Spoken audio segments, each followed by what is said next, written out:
Good afternoon as you're filing in to all of our guests attending the Groves Academy Summer Programs webinar.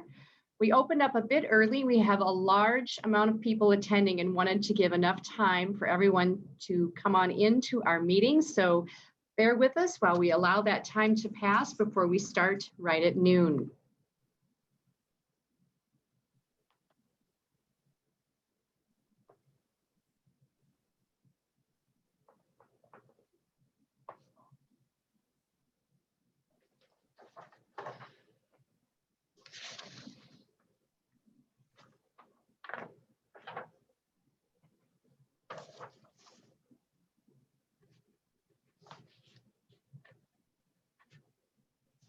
Welcome to Groves Academy Summer Programs. Everyone's still filing in, so we know you're on your way in, so we're waiting for everyone to take their virtual seat as we prepare to start at noon.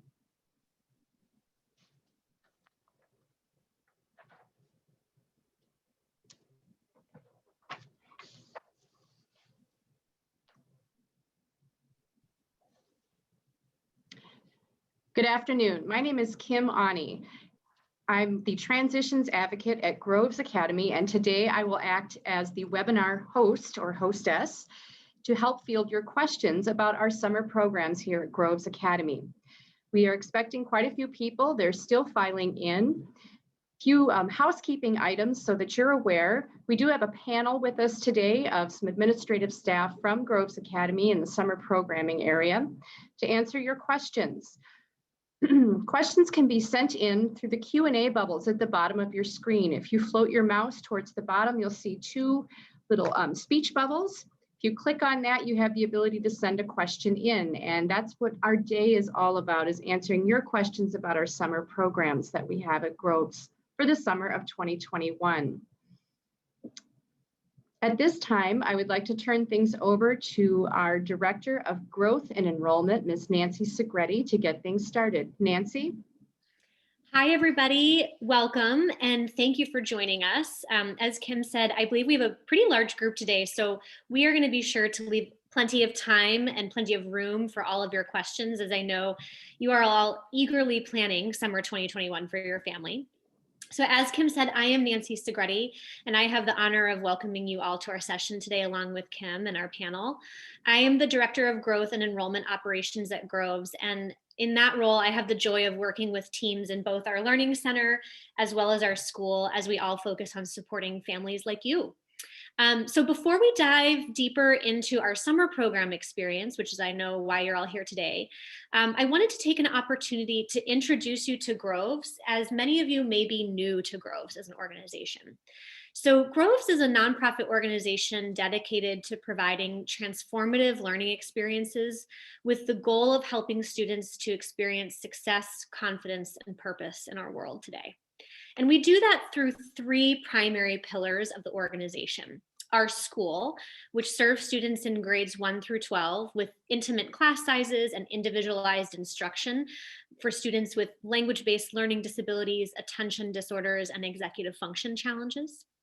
Our Learning Center serves students and families in our community who oftentimes, for the most part, don't attend our school, with individualized one-on-one services, including comprehensive diagnostic testing, which you'll learn is a component of our summer program application process, one-on-one tutoring, and one-on-one speech language evaluation and therapy, and of course, our summer program experiences. The third pillar of our organization is our Groves Literacy Partnerships, and that's where we partner with schools in our community to engage in a multi-year partnership in kindergarten through third grade classrooms in order to support teachers by training and coaching them in effective literacy instruction. So today, we're really excited to dive into our summer program experience specifically. So before we dive in, I do want to make a quick note about how Groves is managing COVID with all of our offerings, as I know that's often what's on your mind as you're planning out your summer. So we're really thrilled to let you all know that we've had a really strong COVID safety protocol in place. And that has allowed us to successfully navigate through this school year with many in-person offerings and some hybrid in the times where we have needed to switch to that model. And what it really did is it allowed us to offer a very successful in-person summer learning experience last summer in 2020. And we plan to do the exact same this summer and keeping those safety protocols in place. So I know you'll have more questions about that, but at a high level, I wanted to give you that kind of COVID update. Before we dive into the nitty-gritty, I just wanted to say again, thank you all for coming. Our summer program is really academically focused this year, and we are so excited about that, to serve students in grades 2 through 11. And what you'll find is we have academic offerings ranging from reading, writing, math, and executive function instruction. So we're excited to support you today. I will hand it back over to Kim, and she's going to run us through introducing you to our panel members, and then we'll open it up to questions. Thank you so much, Nancy. Welcome. If you came in while Nancy was talking, questions today can be handled through the bottom of your screen. If you float your mouse down, there's a Q&A chat button. Click on that and you can type in your question. I did receive one question already. Attendees today to the summer program webinar, your mute is automatically set and so is your video to be turned off. So thank you for reaching out and asking about that. Don't be worried, it's nothing you're doing. Hopefully though you can hear and see us as we talk. And speaking of which, what I'd like to do now is introduce our panel that will be handling our questions. We're going to start out with Trish. Hi, good afternoon. My name is Trish Mintz, and I'm the admissions director for the lower school at Groves Academy for our full day school program. I know today you're here for summer school information, but I am able to answer any questions you might have about our school admissions process for students in grades 1 through 12. Enjoy the afternoon. Thank you so much, Trish. Next, we'll move to Christina. Hi, Christina. I think you're on mute right now. You want to click that? Thank you. Good. Sorry. Can you hear me now? Great. Sorry about that. I'm Christina Schatz. I'm the director of summer and tutoring programs at Groves Academy. I can answer any questions about both programs along with my colleagues here today, and really look forward to hearing your questions and giving you the best answers we can provide today, and or continue the conversation at a later date. Thanks for being here. Thank you, Christina. And then I'd like to introduce Marie. Marie? Hi, I'm Marie Plurd, and I'm the admin assistant for the summer program. And I'll be the person who is processing all your applications. If you have any questions about completing your application, where it is in the process, or any documentation that needs to be uploaded, please feel free to reach out to me. The best way to reach out is to email the summer school box at summerschool@grovesacademy.org. And I'm also a former Groves parent too, and my son went to Groves from 7th to 12th grade, and we had a very positive experience at Groves, and I hope you do too. So feel free to reach out with any questions. Thank you, Marie, very much. I did have a question come in through the chat about having to step away from the webinar. You can come back into it through the link that was sent to you. We will be ending as close to 1 o'clock as we can. Hopefully we are able to get all your questions answered in this next hour that we have together. A recording of this may be available at the end. Reach out to Grove Summer School to get a copy of that if you do need to step away. Our first question is, if our 6th grader last had testing in 2nd grade, would retesting be required for him? There is a current IEP. I'm going to direct that question to, I think, Christina. You want to take that one? Sure can. You can apply to the summer program at Groves with an IEP, a recent IEP. You do not need both a current diagnostic and an IEP. However, we'd be happy to talk to you about getting an updated neuropsych eval or evaluation. Nancy Sigretti is really awesome at talking with families about that. And if you want to further questions about that right now, she'd be happy to address those, how you go about that process. But it isn't required for the summer application. So you're good to go with a current IEP, no problem. Very good. Thank you. Thank you so much, Christina, for answering that. A question about the typical day in summer school. What does that look like from a student's perspective? I'm going to turn to Christina again for that question. Yeah, no problem. Well, the day is a little bit different depending on the program. So the 2 through 8 academic program is in the morning from 9 to noon. And that is 55 minutes of each subject. The student's subject day will always be the same. So they'll come on Monday, Tuesday, Wednesday, Thursday, Friday. They'll start with math or writing or reading, and then they will go through the day with the other 2 subjects. The subjects won't change, the time of day won't change. Last year we had teachers rotate from classroom to classroom to keep students as safe as possible within their pods or units. And my suspicion is that we will do that again this coming summer. So students literally stay in their room, their teacher rotates to them. They go from 9 to noon, and teachers are very, very cognizant and aware that our students need breaks throughout their 55 minutes of subject area content. So teachers will, throughout their lesson plans, make sure to allow for breaks for kids, whether it's a movement break or a physical move from the classroom break. They go outside, they go to the gym, they sometimes run around the hall. So while it's not chaotic, it definitely is filled with kids enjoying their day at Groves inside and outside throughout the summer. So that's 9 through 12. Was the question directed at EF and writing and or high school? Because I can walk through those as well. Not quite yet, but I wouldn't be surprised Okay. if we got one of those that came through. Okay. So thank Great. you for checking. Yes. Our next question, I'm going to direct this to Nancy to talk a little bit about evaluations because it does lead into that. If there is no IEP or diagnosis, do you need one?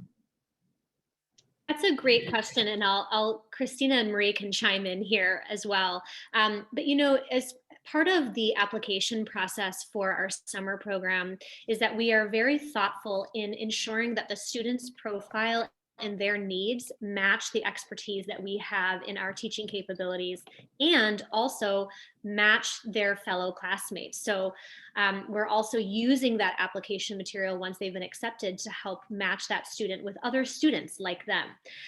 So that is why we do require an IEP or a diagnostic assessment. That doesn't necessarily mean that the student would be diagnosed with anything, but we do need that data in order to help inform us. One, is the student going to be a great fit for us, and are they going to get something out of it? And two, what types of students should we group them with? If you don't have either of those, we have a lot of families who don't qualify or have an IEP in their school district. That is okay. That's why we also say the diagnostic assessment is a really great option to show us and showcase your student's profile. We can certainly support you with that. We have a team of psychologists who do comprehensive diagnostic assessment, meaning they're going to be looking at your child's cognitive profile, their academic achievement, as well as their social emotional. And that's really differentiated. Every assessment looks different based on the needs of the student. And we do have assessment openings throughout, starting in February throughout the spring and the application season for our summer program that are reserved for our potential summer program applicants. So that we can ensure that you can get in for that assessment prior to applying to make sure you know that it's a right fit. We know one of the things that's so frustrating for families is that oftentimes the wait for a diagnostic assessment can be anywhere from 4 to 18 months. So we do have spaces reserved at Groves on our team to support you with that. And you can reach out to me. I'm happy to engage in conversation with you to help you with that. Christina or Marie, would you add anything else to that piece? No? Okay. I hope that answers that one. Very good. Next question, how many kids are you planning to have in a pod or a class? There's a couple questions about this. I'm going to direct that to Christina first. Sure. Am I unmuted? Sorry. Yeah, okay, thanks. Mute, unmute, mute, unmute. Sorry, team. So it depends again on the program that you're applying to or that you're looking at. 2 through 8 academic will be 6 students, most likely. That's our target number. It could be less, depending on the number of students that have applied and how they fit with each other in that classroom. But it's approximately 6. Writing and executive function has 2 teachers, and that for 6 through 8, and that class has 10 to 12 students. High school classes, those are 10, also 10 to 12, usually 10. Sometimes there might be one extra kid in there based on the numbers that apply. And writing and executive function for high school is also 10 to 12. Excellent. Thank you so much for the detail on that. Oh, I'm sorry, one more thing. I'm sorry, this is important. Also, in the 2 through 8 program, actually, the smaller kids, like 6th grade and under, are this number 6. As they get into 7th, 8th, and 8th grade, those numbers can go up to 8. So they're still very small classrooms. Very good. A question about our executive functioning class. That option, is it an add-on for summer programming? They currently have a 7th grader. I think Christina, you want to take that question, please? Yeah, I'm not sure I understand it correctly. I'll do my best to answer it. So the writing and executive function program is not an add-on to the 2 through 8 academic program. It is a program in and of itself for students who specifically have clear difficulties in writing and executive function, which we often see in this 6th through 8th grade bracket. We start to see that appear for 6th, 7th, 8th graders, and then of course continue for 9th and 10th graders. If your student really is in need of remediation in reading, writing, or math, that would be the 2 through 8 academic program. If what you're seeing is that you need to target executive function and writing, that would be the executive function and writing program. Anything to add, Nancy or Marie? Nope. Okay. Okay, very good. We have a question about a child who's in Spanish immersion school, 2nd grader. Is any language offered for the summer program? I'm going to turn that to you again, Christina. Yeah, no problem. No, there's no language in the summer program. The summer program is specifically for kids with dyslexia and ADHD who need support in reading, writing, math, executive function, or executive function. So that's the focus of the summer program. So we do not offer any other languages.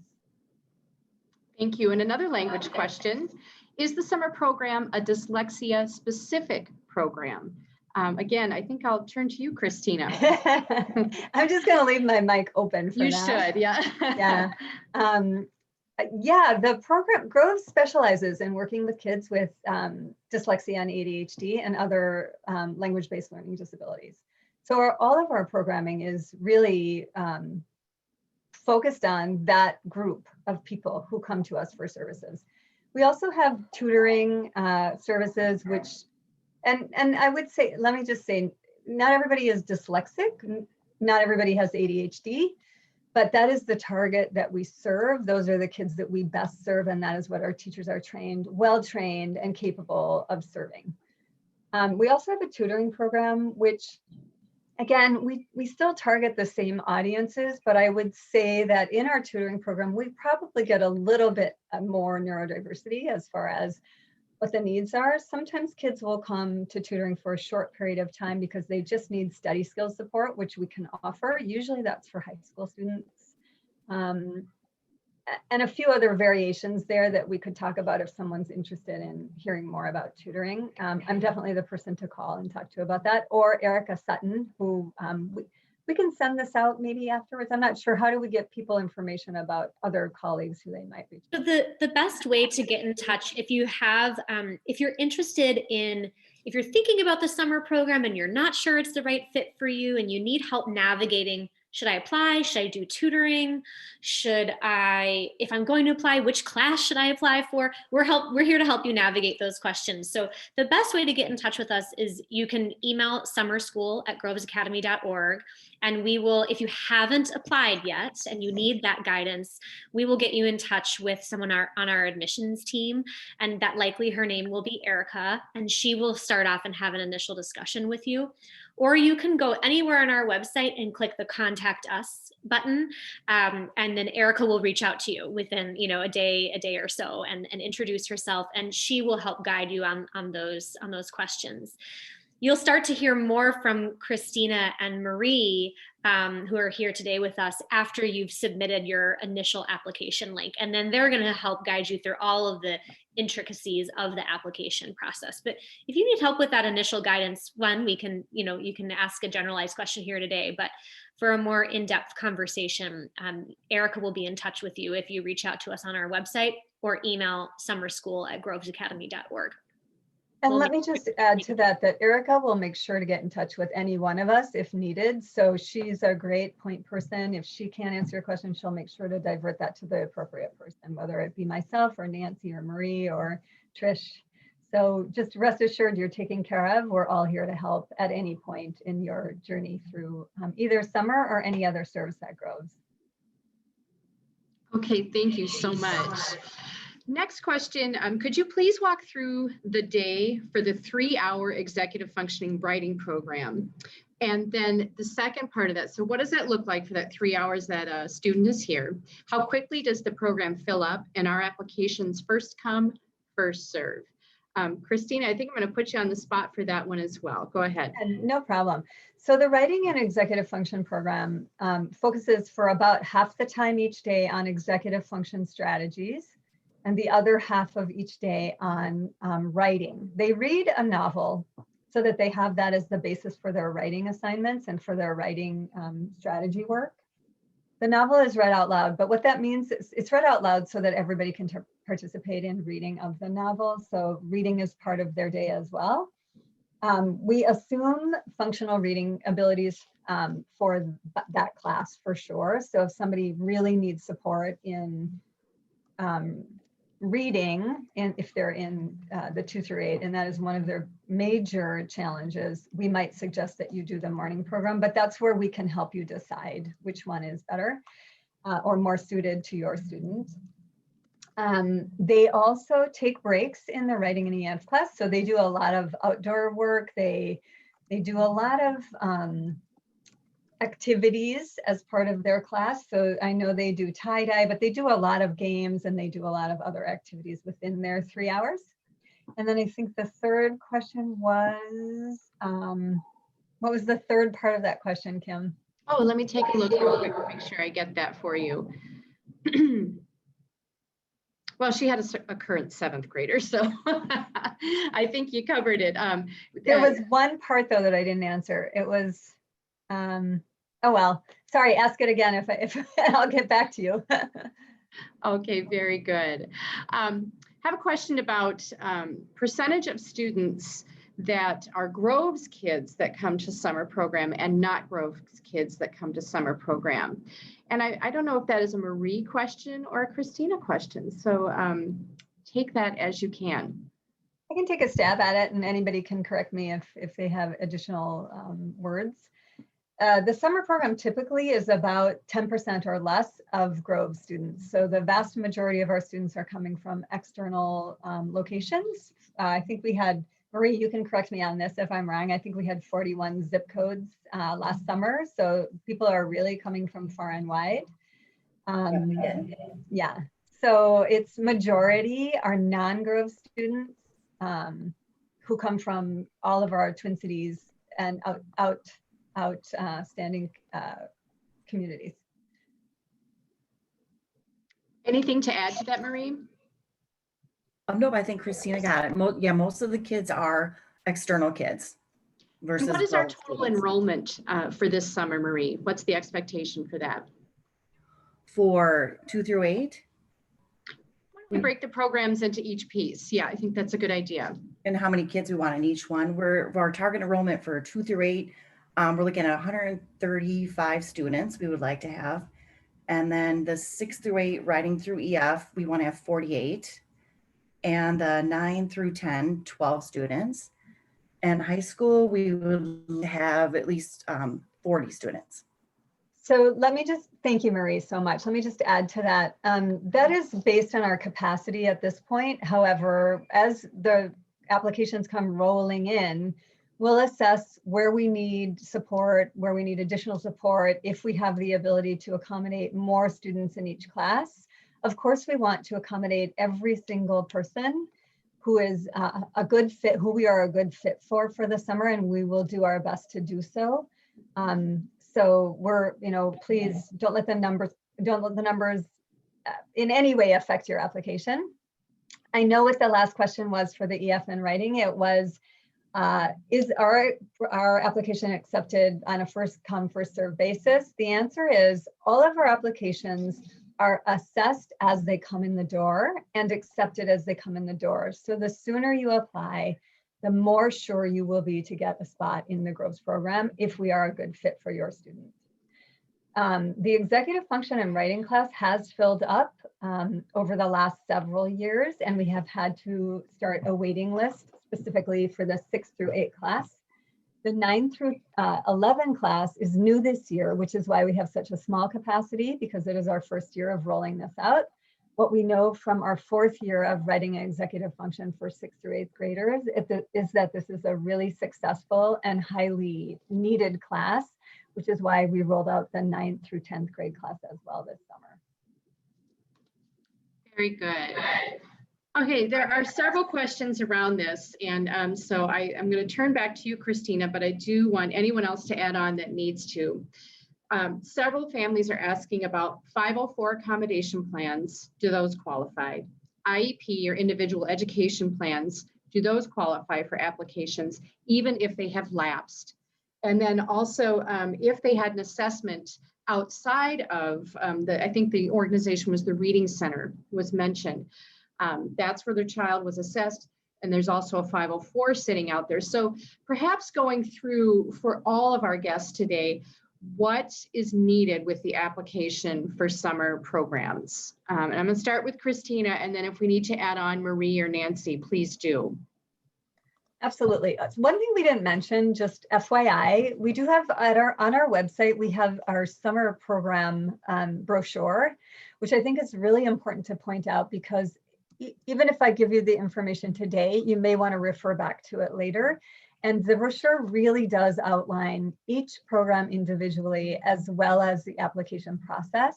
And it's really clearly spelled out. So if you need more support later, of course, we're here to help you. And as a reference, you can go to grovesacademy.org, Learning Center, Summer Programs, where you will find our program brochure. So to answer your question, the required documentation to apply to Groves Summer Program is a diagnostic assessment or an IEP, along with teacher feedback forms. When you apply, you can upload your diagnostic or IEP or both, and then you will get instructions on how to get the teacher feedback form filled out by your teachers and sent back to Groves. 504s are accepted, speech and language accepted as additional documentation, so that the things that are additional documentation to what is required are things like 504s, speech and language assessments, IEP goals versus the IEP assessment, which is what is required.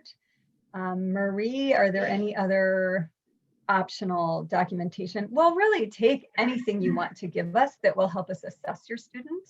But what is required is an assessment, a diagnostic assessment, or an IEP and teacher feedback forms.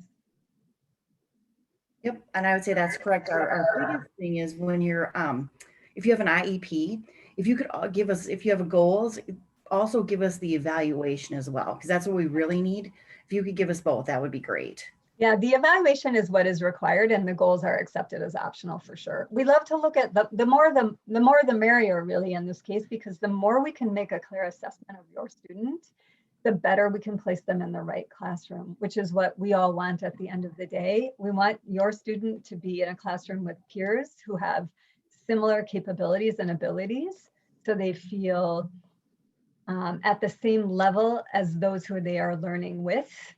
This, we find, provides a ton of support for the student, and what we see as a result of this very careful pairing, both by gender, skills, age, grade, what we see is this tremendous boost in confidence, because students actually feel at the end of the day like they fit in. And that is a super important part of what Summer at Groves is about. More often than not, what we'll hear from parents is, you can't believe the confidence my kid walked away with this summer. They are now reading at night to their son. They are now reading out loud to us, like things that seem simple. Really, it matters. It matters that we place them in the right classrooms. And if we get the right information, we can do that. Excellent. A question here from a Groves family, actually current Groves student in the 7th grade, struggling with math. Would you recommend tutoring for that student, or should they be in the summer program? So it's kind of a tutoring question versus summer programming question. Do you want me to take that, Nancy? Yeah, so tutoring, hello to the Groves family member, by the way. We're happy to help you in any way that we can. Tutoring does not offer math anymore. We used to offer math, we don't anymore. The summer program, your student would have to be in all 3 of those, reading, writing, and math if they were in the 2 through 8 program. If we do not see clear reading, if reading is not something that you need, if writing is not something that you need, and it's only math, then we probably want to talk offline a little bit about your student specifically. I would be happy to talk to you at any point to talk about what options we might have to refer you for a math tutor or to find an appropriate math tutor for you, and also to help decipher which program might be best. Excellent. Next question is around afternoon options and add-ons for students. It is something we've had in the past. You want to talk a little bit about that? I think I'll turn that one to Nancy. So any afternoon options after the 12 p.m. stop? That's a great question. And I know Christina may want to chime in here as well. For those of you that might be familiar with our summer programming in the past, we did have afternoon options that were more like your typical camp experience, like theater and pottery and things like that. We've really worked together as a team to gather feedback from our families, to gather feedback from our students, and to look at what we do best at Groves.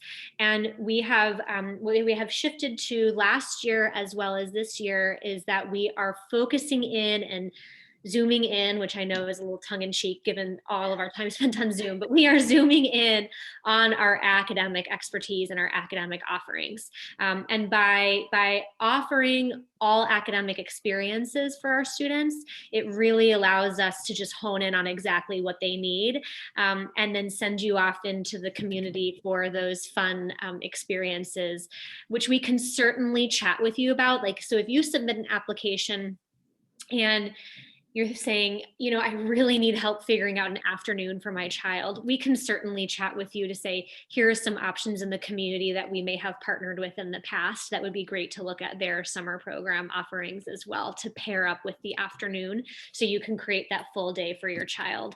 And what it has allowed us to is to offer more afternoon experiences in academics like the writing and executive function for your child. So if that's an area where you're like, I don't know how to solve my day, if I'm going to be at Groves only in the morning or only in the afternoon, we definitely still encourage you to apply and let us know. And then we can try to help solve some of that for you by referring you out into the community. There's some great experiences out there that are doing it better than we can, because that's what they do best and we do the academics best. Anything to add, Christina? Nope, that's exactly right on. We're excited about it, though. It does give our team and our staff, our faculty, the bandwidth to be able to focus on the things that we know how to deliver well and with expertise and experience that is not commonplace in our community camp offerings. If a child has applied to Groves and submitted required documentation to admissions, do they also have to provide that documentation if they want to attend summer programs? Christina. I was going to say Marie on this one. It could be Marie. Go ahead. Yeah, Marie, take it away. Yeah, when you submit your documentation to the school, the diagnostic and the IEP, they'll all be there. So you don't need to resubmit that. The only thing that's different that we ask that you submit is our teacher feedback form. It's a little different than the schools. So you'll get a link on your confirmation email after you apply, and then you can email that to the teacher and have them complete it for us. And it'll automatically be emailed back to us. But that's the only form that's different, but anything else we will both see. And Marie, while I have you here, how and when are we notifying families? Some families have already submitted application and required documentation. What does that process look like for them? Them after, okay, so once, after you submit your documentation or you apply to school, you get a confirmation email. And then once all your documentation's been uploaded, including your teacher feedback form, you get a application complete email from us. And then you're at that point, you go to the academic review team, your application will go there and they'll review your application. And then once they've made their decision, we will notify you via email again, whether you're enrolled, or if we need more information, we'll let you know that too. And then once you get your email, you're enrolled, then you're ready, you're set to go. Okay, and lots of questions around, is it first come, first serve? And I sense Christina or Nancy might be wanting to add on to that, what Marie just shared. So go ahead.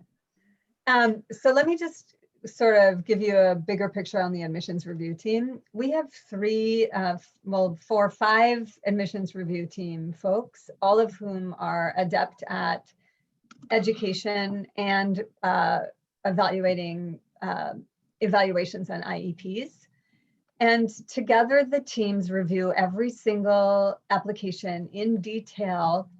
They come back together. If there are any questions that we need answered, or if any single person believes that we are not the right fit for the student for any reason at all, we all come together and talk about that application thoroughly to make sure that we're all in agreement. So it's never a one person decides decision. It's a group decision based on the materials that we have in hand at the application process, which is why I encourage everybody to give us the most information you can. Whatever you have, we'll take along with the required documentation, because it gives us a broader, better view. The more we have to look at, the better the view we have as far as whether or not we are a good fit for your student.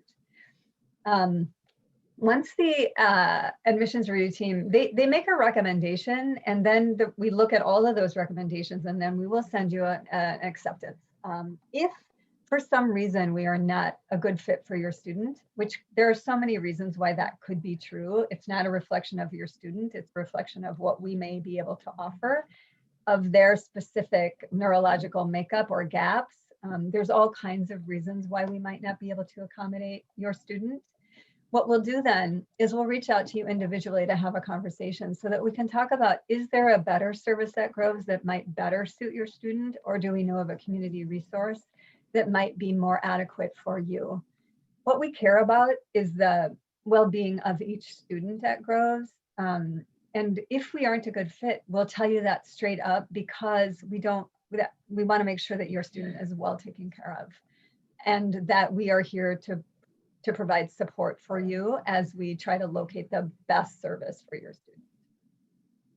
Very good. And somewhat along those lines, Christina, and we see this quite a bit at Groves. So a 12-year-old student looking at the 2 through 8 program, but reads at a grade level that is significantly different than what you would call their age of grade. How do we handle that? I know we create classes of 6 to 8, but how do we handle a student who is at one level, age-wise, chronologically, but very, very different for reading? Yeah, we have that happen. Again, what we do is we make sure that we can group them in an appropriate group, and our teachers, our faculty are all able, if necessary, to work with students on an individual level. So they do that to the degree that is possible within a group of 6.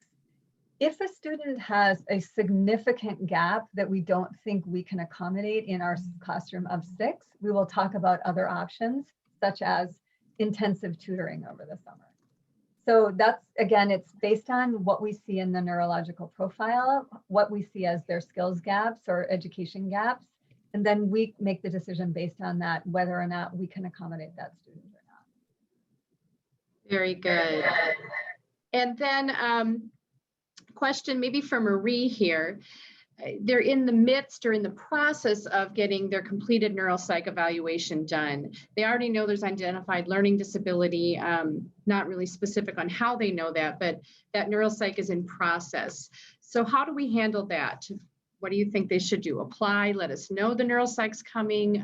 What might that look like for that parent and family? Yeah, okay, for sure they should apply to the program. And then just let us know. You can email me and let me know when you're going to have your neuropsych completed, and we can work with you on that. And if we need more information, if our reviewers do or whatever, we'll get back with you. Excellent, thank you. Question about executive functioning, and we get this a lot through admissions too. Help us define executive functioning. This particular parent's asking about that. And then what does our approach look like when it comes to EF? Christine, I see you smiling. Do you want to start off with that? All right. No, I want Nancy to. I'm going to defer to Nancy Sigretti for this. And I'll pipe in as needed. Sure, that's a great question. So, executive function often in many settings is taught from the perspective of we're doing an activity and, we're going to practice some of these executive function skills. The challenge with that for so many students who have language-based learning challenges, attention disorders, or direct executive function challenges is that they need a step ahead of that. They need the direct teaching directly targeted at are you aware of your executive function skills? What are they? And how do you actually access them? So before we get to the let's practice it while we're doing this activity, they actually need that pre-teaching first. So that executive function course and the new one that we're offering this year for high school students does exactly that. So what the teachers are doing is, yes, there's a component of writing where we are reading a novel in the class. The novel serves as the vehicle for the writing responses and the writing activities, and in which that class we specifically use the Writing Revolution curriculum, which is a very process-based way to teach writing. So of course there's that instruction, but then there's separate instruction that's done on its own to help students to become aware of what does executive function even mean? What are the skills associated with it? How do I access them? What am I already good at? What do I struggle with? And actually practicing them in a vacuum and then also applying them to the writing activities. So it is it's a really unique way to be teaching it, because often executive function skills for so many students in our schools and in our world are assumed. And this class does exactly the opposite of that and teaches them directly. One of the neat things that you will see coming from that class as a parent who has a student in it is that at the end of the summer, students, I saw them last summer going home, is they have these binders that they take from the class that have all of the activities from writing to executive function tools that are in there. So what's nice about that is, as a parent, you can be referring back to that and saying, okay, tell me about this tool. How do you use it? What kind of settings would you use it in? So it is a really unique way that we teach that. And certainly if you have not applied yet and you'd like to chat more about that, when you reach out to us and get in touch with our admissions coordinator, we can chat more about that. But it's a really neat class. Thank you very much for explaining that. Some questions around, again, about how filled up we get. When does that usually happen? Can we touch on that one more time for all of our families that are attending today? I don't know if I want to give that to Marie or Christina. I can take it. So it's kind of a balance between, we're working on faculty as we work on student applications. So what we do is we monitor how many are coming in and we see what the numbers are. And as I said, we want to accommodate every single person we can. More likely than not, I have not seen the 2-8 academic program fill up yet.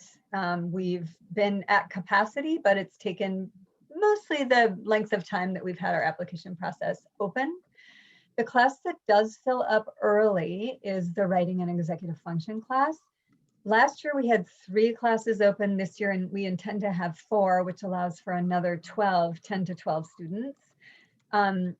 If we saw and were capable of hiring for additional, to accommodate additional students, we would do that, but I certainly can't promise that. So I would say, I would say applying early is encouraged.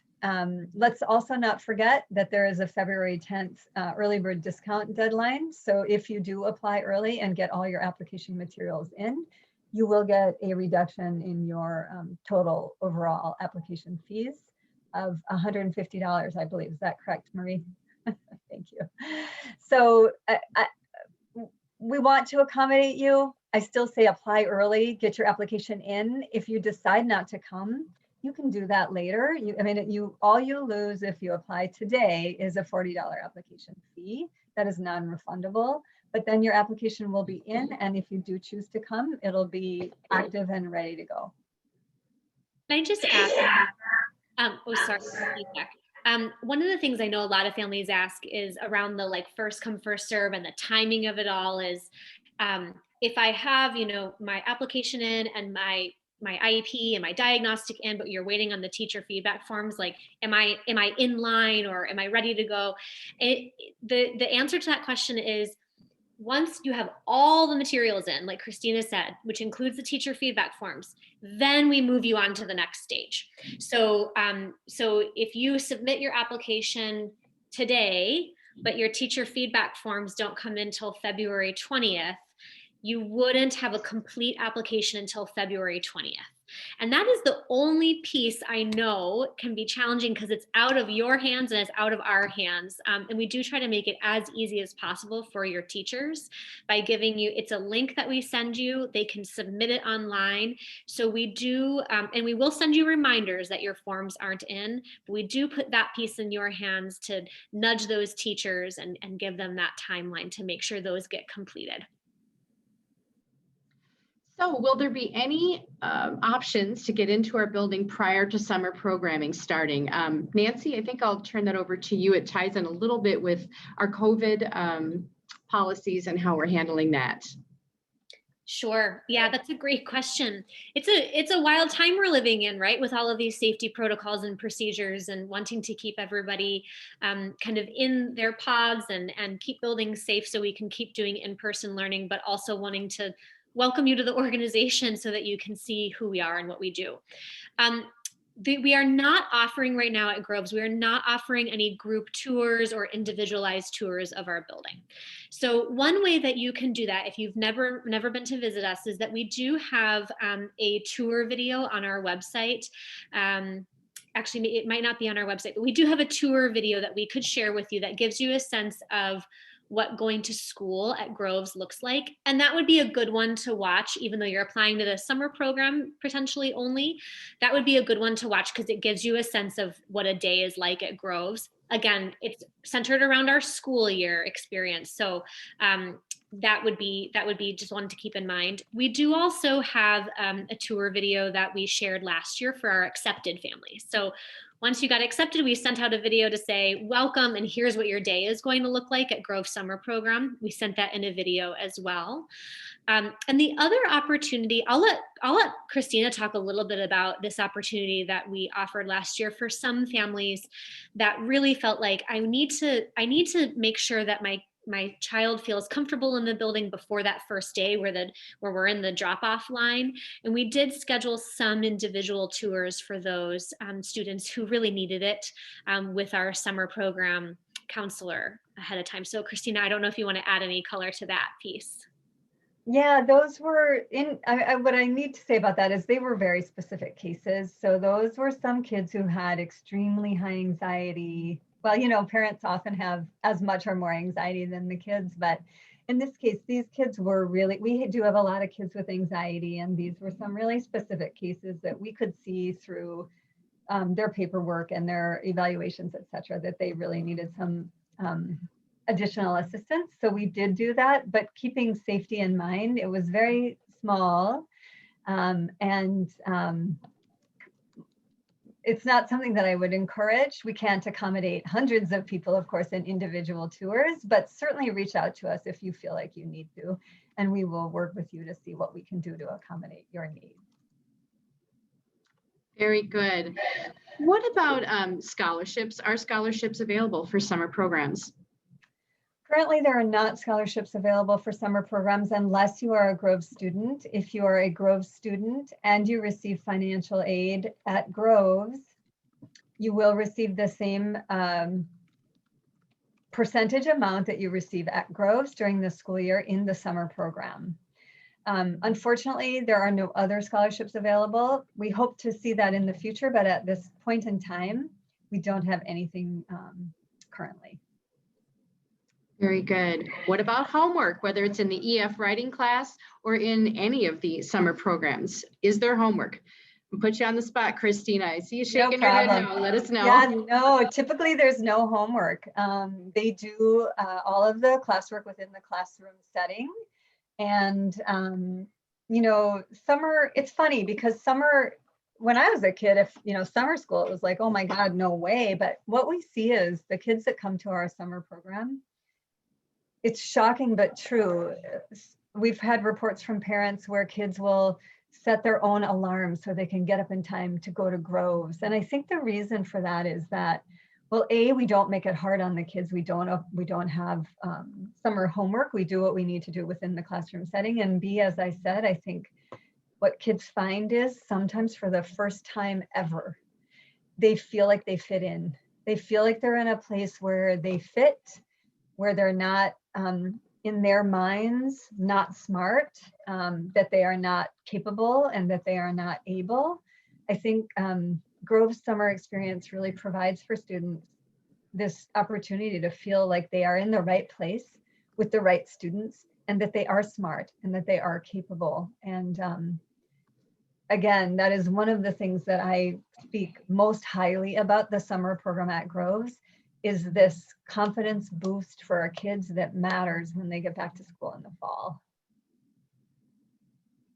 Thank you very much. I have a bit of a parenting question. So whether you're a parent or not, but you've probably had this question come in many times. So it's the idea of sending their child to summer school for 4 weeks this summer. They're talking to their kiddo and he or she's saying, I don't know, I just want to have fun. I need a break. Any tips or advice? I guess I could start with Maria as a parent. But Christina, Nancy, anything that you'd like to add in on that? So we'll open that up for them. We'll start with Maria. How do you talk to your student about that and your child? Okay, good question. About having fun during school? Is that what you're asking? Well, a little fun, but having to respond to him to say, well, yeah, but my summer is supposed to be all about fun. What is this you're talking to me about, mom or dad? What does that mean? Oh, and I think, yeah, because my son, when we went, he did not want to go right away at first at all.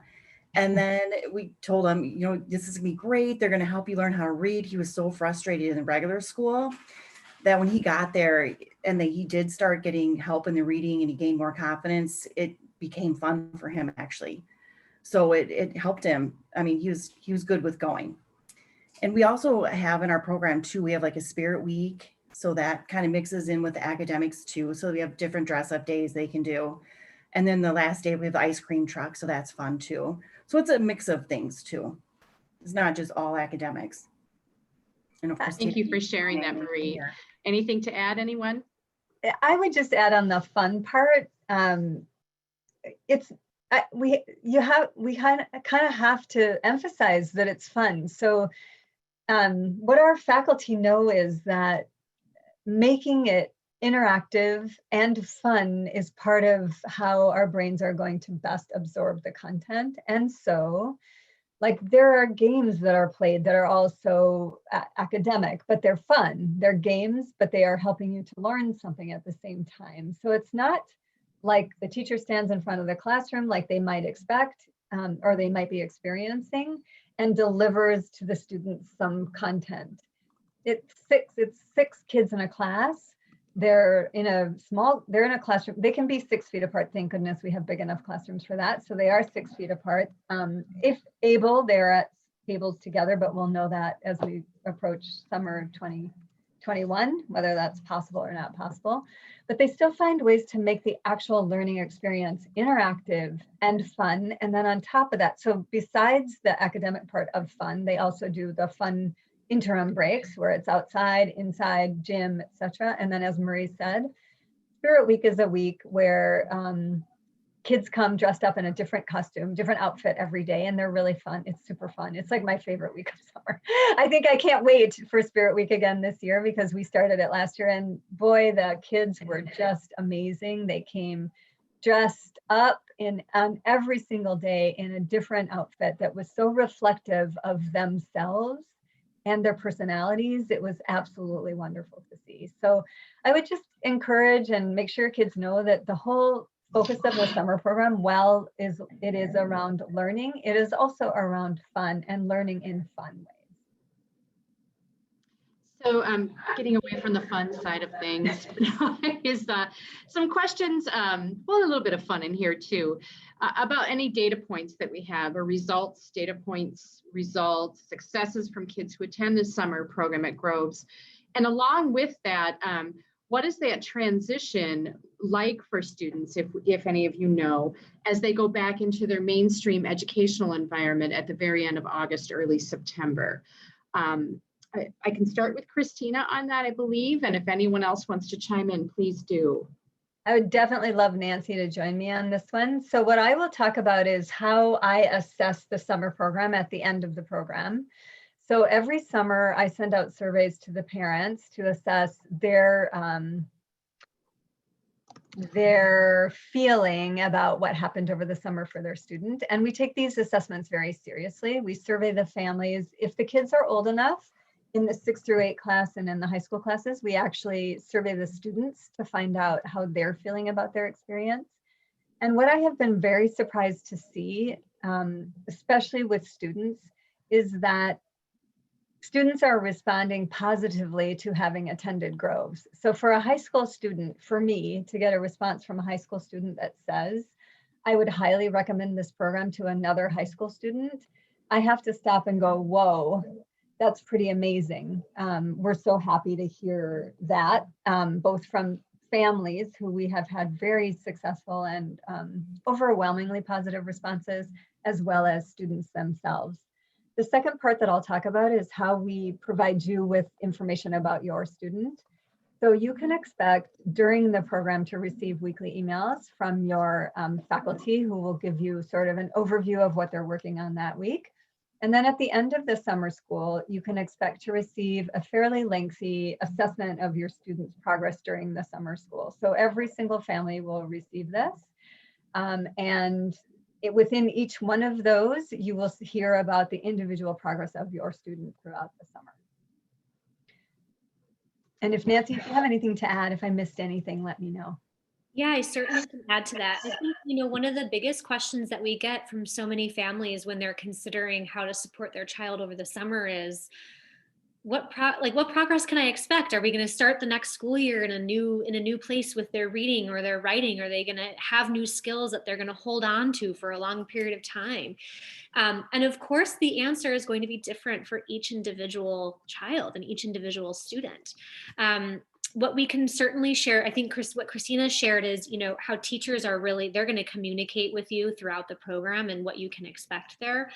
The teachers in each classroom, they're going to be assessing the students' skills kind of in a variety of ways. And of course, number one is they're going to read the application and read everything that you've sent in. That gives them an initial assessment of where is this child at? How can I create my lesson planning? And what do I need to do on that day 1, 2, and 3 to set up for a successful 4 weeks? Throughout the program, they're going to be monitoring progress in a variety of ways. So they may be doing some informal measurements of progress, like spelling lists or reading logs. They are also going to be doing kind of informal teaching assessment of progress. Like, what are we noticing in the classroom week to week based on what we're presenting to the student? And they're going to report to you on that, and they're there to chat with you about that as well. One of the things that I know so many families want to know is like, okay, especially in that elementary age, if my child is reading at this grade level and they're coming in, what grade level are they going to be reading at when they leave? And that, again, is going to vary by student. So when you see a student that is coming in that has a significant gap in their reading skills, we know, just based on the science of reading, that students with significant gaps and reading skills need continuous and intensive intervention over time. So a 4-week period where they're getting that intervention every day certainly is going to help them gain some new skills. And we hope to see that they get some things that become independent. But certainly they're going to need continued exposure and programming after that. And that's why we're here at the end of the program, to ensure that you kind of know how your student did and know how to take next steps as far as their support. So it does look different for every student. For students that are coming in with more moderate gaps in some of their skills, we may see that their rate of progress is a little bit speedier. So it really does vary from student to student. And certainly if you are considering applying to the program versus doing tutoring over the summer or another program, our admissions coordinator can certainly chat with you a little bit about where your child is today and make a recommendation with you as far as what are your goals as a parent for this summer? What programming do we have to offer, and where is the match? Like, what's going to be the best fit for you based on where your child is and based on what you're hoping to see? Thank you so much, Nancy, for that really thorough answer. So I have one question I want to get to, and then we're going to go through some of the data points about summer programming applications, when you're going to know what the dates of the program, the cost of the program. So we'll get into some of those as we wind down in our final really minute and a half here. This question though is about about missing any days for summer programs. If they know that's coming, do you want them to reach out to you individually, or should we just say, no, you got to be here every day? What does that look like, Christina? Sure. Of course, it's best for your student to be here every day. However, we fully understand that you might have some commitments that you need to honor. So if it is an absence here and there, it would be like our regular summer school policy around absences and how you report those, which we will let you know as soon as you are officially in the summer program. If it's a week, some people have asked about a week or more. I would recommend that you discuss that with Marie at summer@grovesacademy.org. The question really is what is the week that you will be missing? So if it's the first week of school, that could be very disruptive for both your student and for the students in the classroom. Harder week than, for instance, the last week of school. So we're happy to talk about that and talk about what your needs are and how that might work for you on an individual basis. Of course, it happens. People miss, so that's understandable. Again, I'll just say it again. For the benefit of your student, it would be best to be in all 4 weeks. It's an intensive program. Classrooms get really gelled together, and it's helpful, I think, to be there the whole time. However, talk to us. Let us know what your needs are and how we can help you decide. We don't prorate, so if the question is around the fee, the 1 week, if you're out 1 week, is not prorated. The fee of the 4 weeks is the same. Okay, so we're going to wind down here. Recap of the dates for the program. Application process as succinctly as we can, and then cost, and I think we'll be able to wrap things up. Would you like to do that, Christina? I sure can. What I would say is please refer to the brochure online at Grove's website under Learning Center summer programming. It has all of the costs associated, all of the dates. Each program has a different, well, not really. I'll tell you the dates right now. So the Writing, EF, and 2 through 8 academic programs are July 12th to August 6th. The high school program is from July 19th to July 30th. Applications are online now. February 10th is the early bird discount. May 21st is our application deadline. What else? I think and cost was a big question too. Cost varies by program, but the fee, actually, yeah, I can tell you too. $475 per class for the high school program. That's 10 days of reading, writing, or study skills. For the executive function and the 2 through 8 program, sorry, I'm going through my brochure, $25.50 after February 10th. If you get your application and all of the required materials in before February 10th, $2,400. Did I miss anything? I think you got them. All right. So many of our families were asking questions that were very specific to their individual child. And I was responding to you to say, reach out to us if you're having really your questions were around, well, they have this and then this. And rather than diving into your child here on a webinar, please do take us up on reaching out to Groves Academy. We find that talking about your child as an individual, if you're really struggling to make that decision about summer programs or tutoring, is it the EF class? Is it the morning sessions? Reach out to us. That's why we're here. There's plenty of time for you to do that, and we encourage you to do that. With that, I'm going to, we are at 1:03, so it's time for us to end our webinar. Again, we are here to answer your questions and help out. Take a look at our brochure, and we look forward to hearing from you. So with that, have a wonderful spring as it's coming, and we hope to see you here at Summer at Groves. And yeah, goodbye, everyone. Thank you so much. Thank you all for joining us. We hope to hear from you soon. Thank you.